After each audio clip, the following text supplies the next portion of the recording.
All right, we got a 92 or 93 K1500 in here, and we're going to change the steering column on it. The reason being is on this steering column here, the key doesn't work, and what the problem is the key won't come back all the way to the lock position, no matter what you do with it, try to mess with it. I actually broke the steering column down all the way to the key lock area, and there was something wrong with wrong with take that apart, because if I need a part for it, I'm going to end up having to get a steering column for it anyway. So I ended up just going to the junkyard and getting this steering column. Now this truck did have cruise control, and at some point someone changed the steering column with this broken one, or it broke afterwards, I don't know. But it did have cruise control. It was taken out. The original steering column was taken out. Someone put this one in. This one's broke. And the guy that owns the truck, which is actually my brother, said if it used to have cruise control. I wish I had cruise control. So I went to the junkyard. I found this steering column. It does have cruise control, so he should have that back, because nothing else was removed off of it. And it has tilt wheel and all that stuff. So we're going to go ahead and put that in. The only thing I would caution, if you get, I think it's like 88 to 94 should all be the same. But then 95 they went to airbag, so that's not going to work. So if you got an airbag truck, just be aware of that you'll need the right steering column with an airbag. This one does not have it. This is they didn't put them in the trucks till 95. I actually have a 94 Silverado, and it does not have airbag. That was the first year of the R134, but it does not have the airbag. 95 they changed the dash and all that stuff, so and the mirrors, a lot of the mirrors and stuff. So anyway, first thing we'll do is go outside underneath it, or under the hood, and get the two bolts off. We got to pull this bolt off here, which goes down to your transmission to select gears. That would be the other thing that you would want to look for if you have a manual truck, or if you got an automatic truck and you look at a steering column that's got a manual transmission. They won't have this, and then you won't be able to use it. So don't get a manual steering column, a manual truck with a steering column for your automatic, because it won't have that bracket on it. I actually almost made that mistake at the junkyard myself. I found a nice steering column, but the truck was a stick, so I couldn't use it because it didn't have column. So I mean, they're all pretty much the same, but just be careful. There's a little differences here and there. If your truck doesn't have cruise, but the steering column has cruise, it'll still work. Just that your cruise won't work, because you need the stuff under the hood to make that work. So just because you put a steering column in the cruise doesn't mean that you'll get cruise if you didn't have it before. But other than that, there's not much differences in them.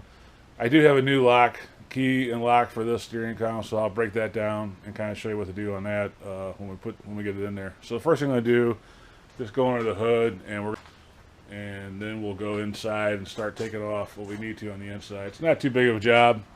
There's really no special tools or anything, so it's pretty straightforward. So anyway, we'll get under the hood real quick and get that going. All right, we're down by the steering shaft here. I'm just going to break this loose real quick. Should be 15 millimeter on the actual steering shaft.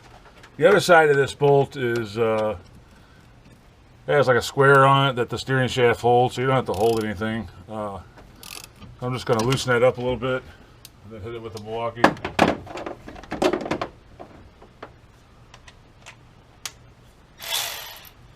And you only got two bolts under here that we have to worry about, or two nuts, one nut and one bolt.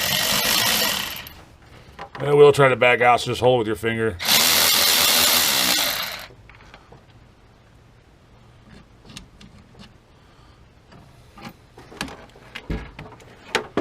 So now your steering shaft's actually disconnected from your, you have to pull it out, but disconnected. And we're going to get that other bolt that goes down to your transmission.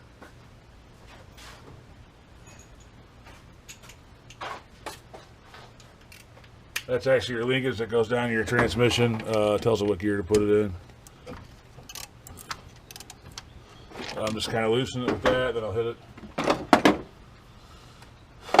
with the Milwaukee, and then we'll be done out here for now.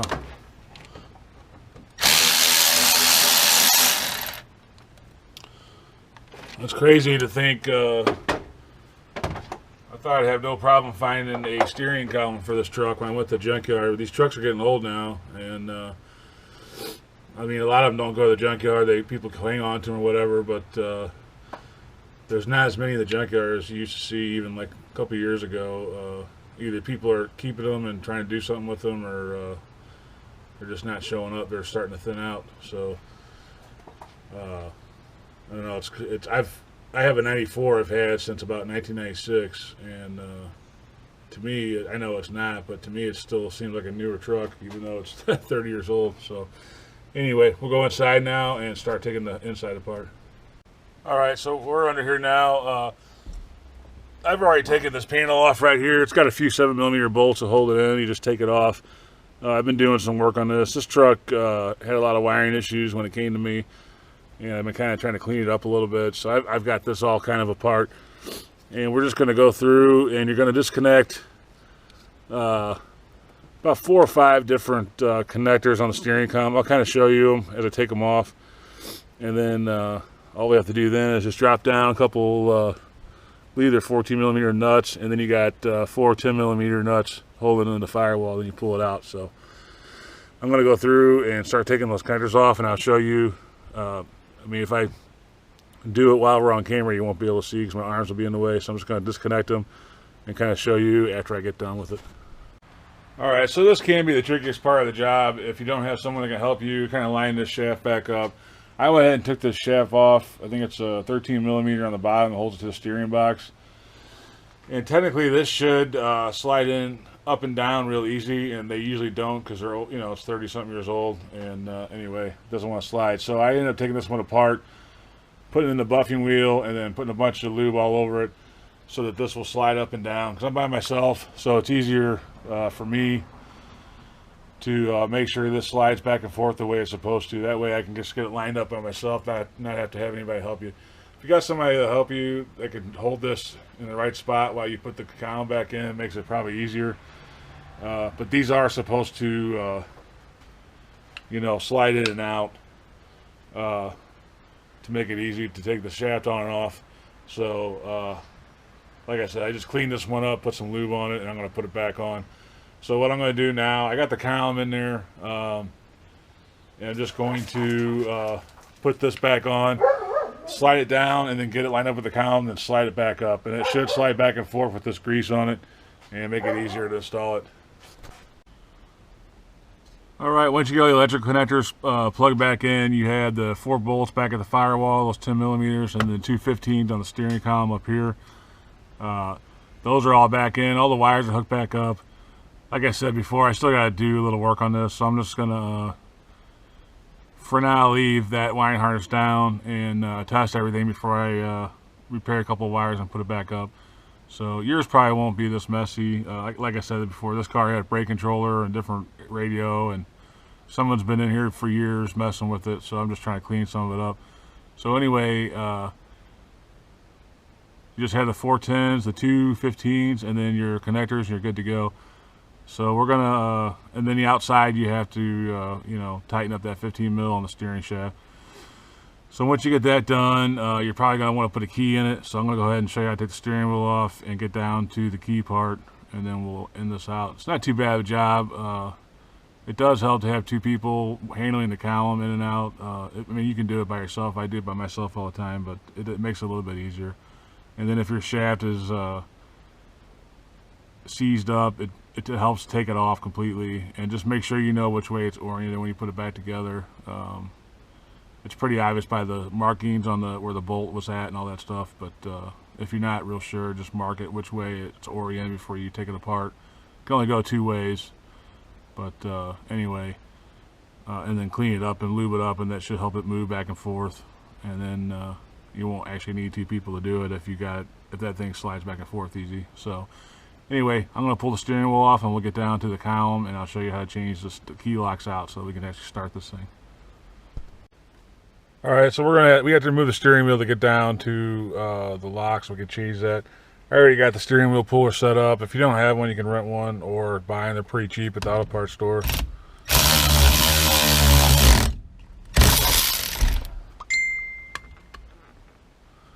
Alright, so we'll pull this off.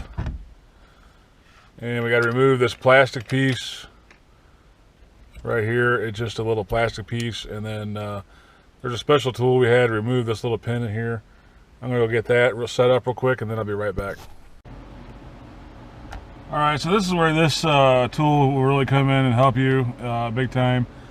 This is a tool for steering wheel, GM for steering columns, and it screws onto this steering column, and then you're able to compress the spring that's under here. Back when I was a young lad, I drove a lot of Monte Carlos and Camaros and stuff, G-bodies, where I was constantly having to take the steering column apart to loosen it because these tilt wheels would come loose. I used to push down real hard on these and then have somebody come in with a pick and get them out. But get a little bit older, a little bit smarter, you just go buy the tool. I'm assuming that the auto parts stores still sell these. I'm not really sure, but it's a GM steering column tool. All it does is go on there, and then you compress that spring. I gotta get a smaller pick. Compress that spring until you can get this retainer ring out. And it's much easier than trying to do it by just pressing down on it real hard and doing it that way. So I'm gonna go get a smaller pick. I'll be right back. All right, once you get the right size pick and get that ring dug out, you can let this go, and everything will just kind of come up together as one piece.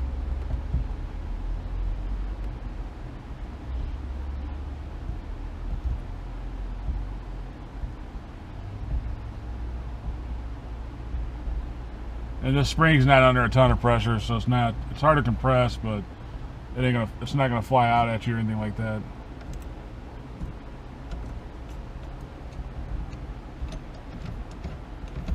And you will need this to put it back on too, this tool. So you're just gonna pull everything up.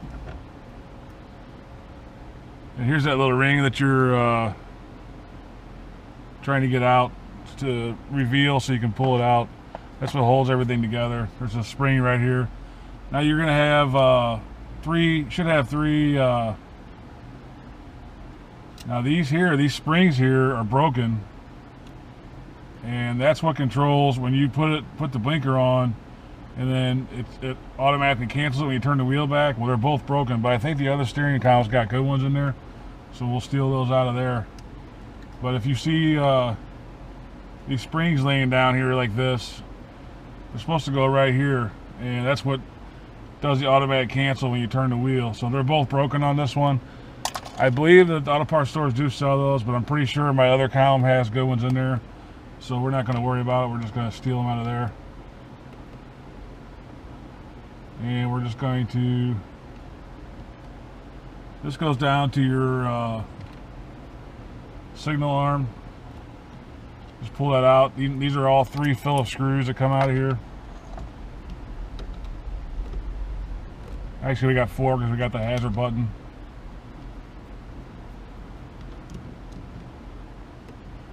To get to the top one, you just turn the signal downward, let it snap into place, and that'll hold it. And then you do have the hazard button, which is also a Phillips.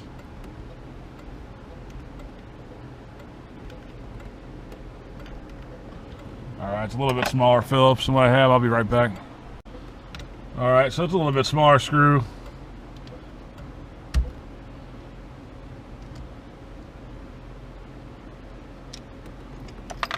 And then this should pull out now.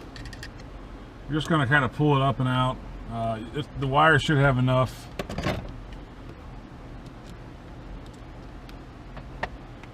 Play, and then, oh, I got one more. Thought I grabbed it up, I didn't. There's my screwdriver. There's actually 4. There's 1, 2, 3, and then the side.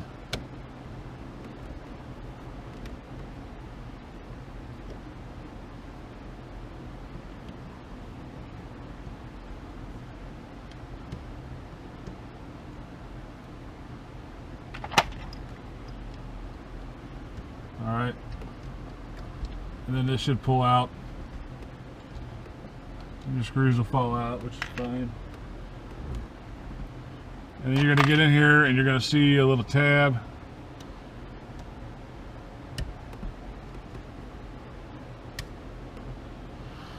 Let me get a pick real quick.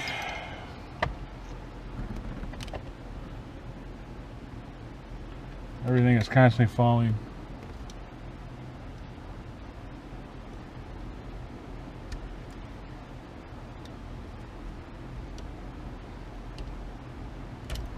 So you're going to see this in there. Just pull this up and out. And now we have a Torx. Sometimes there's a Phillips, sometimes a Torx. This looks like a Torx, so we will take that out. And this is the retaining Torx that what holds the key in. Now I went ahead, since our column didn't have a key and it was busted, you're pulling this pin out right here. And like I said, some of them are screws, some of them are Torx. Now you should be able to pull this straight out like that. Now I went ahead and got a brand new key set. It was like $12. If you were going to replace your column and you didn't have a problem with your key, you could take your column apart like this, take your old cylinder out, and then slide it in here and have your key. But since we didn't have any of that and ours is busted, I just went ahead and bought a new key set for it, a new cylinder. Like I said, they're like 12 or 15 bucks, something like that. So I'm going to grab that real quick and we're going to slide it in. Alright, so this is what I got here. It comes with 2 keys. You can see there that everything's turning on, the key. So we're just going to slide that pin back in. Tighten that up.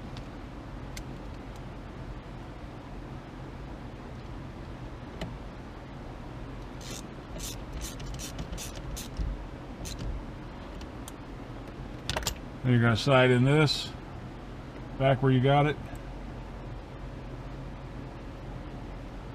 That should just slide in there.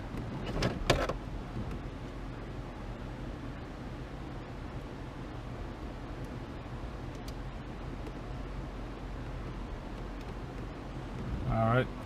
I'm going to get my screwdriver and put this back together real quick.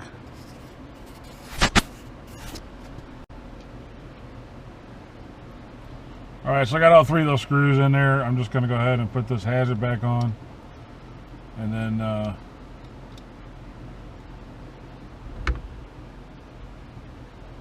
we will put the turn signal stalk back on. And then I'm going to have to take the other column apart to get those springs like I talked about. So, and like I said, I had a lot of GMs. I was a big time Chevy guy growing up. I had a lot of Camaros and Monte Carlos and all that good stuff. And had quite a bit of experience with these GM steering columns.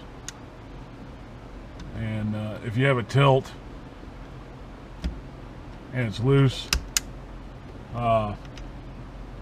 you take all this off, and then there's some Torx, and you pull this off, and there's Torx screws back in there, back behind all this, and that's how you would tighten up your tilt if your tilt was real loose. And I had to do that. I felt like I did that 100 times on my cars and other people's cars, so I'm pretty familiar with these GM steering columns, to say the least.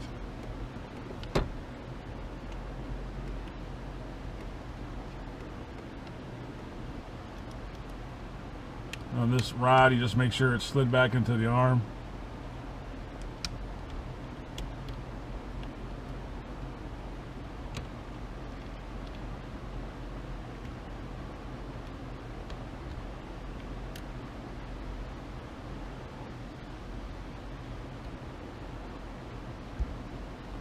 And we'll go ahead and tighten it. And I'm going to go ahead and get those springs. I'll pick it back up once I pull that other steering column apart and get those springs out of it. I'll kind of show you that, but you're almost at the home stretch at this point. If you're doing this at home. And now this truck will actually have keys to it, which would be nice. Like I said, there was something wrong with the other column. This lock wasn't popping up. This is what locks your steering wheel after you turn the key out. And I don't know, this new lock's kind of ratchety. It's O'Reilly's. But anyway, I'm gonna get those springs out of the other column, then we'll come pick it back up.